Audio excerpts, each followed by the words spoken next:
দোকানে সবার ফার্স্টে যে গ্যারেজে প্রথম গাড়িটা ছিল সেটা হলো ম্যাক্সিমোস। এর স্টার্টিং প্রবলেমের জন্য গাড়িটা আসছে, যার জন্য ইঞ্জিন থেকে তারের লাইনটা সব খোলা আছে। তারের লাইনটা এখন সব চেক করব যে তারের লাইনে কোথাও কাটা টাটা আছে কি না।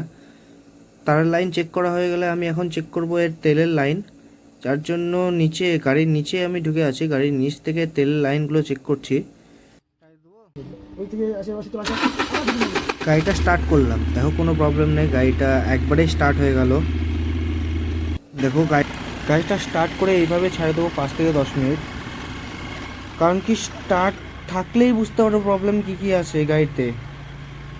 তো প্রবলেম সলভ হয়েছে কিনা এটাও বুঝতে পারবো স্টার্ট থাকলে। গাড়িটাকে সব কমপ্লিট করা আছে, 1-2 বার গাড়িটাকে স্টার্ট করে দেখবো 1-2 বার। স্টার্ট করার পর সোজা এখন গাড়িটাকে নিয়ে বেরোবো ট্রায়ালে। তো রাস্তাতে আছি এখন ট্রায়ালে বেরোনোর আগে প্রথমে ওয়েদার ভালো ছিল, তারপর ওয়েদারটা একদমই চেঞ্জ হয়ে গেল, হঠাৎ করে বৃষ্টি চালু হয়ে গেল। বৃষ্টির মধ্যে কোনো মতে গাড়িটাকে গ্যারেজে নিয়ে আসলাম, কোনো মতে রাখছি। বাইরে তো প্রচণ্ড বৃষ্টি হচ্ছে, গাড়িটার কাজ কমপ্লিট হয়ে গেছে, কিন্তু গ্যারেজে আর একটা গাড়ির কাজ আছে।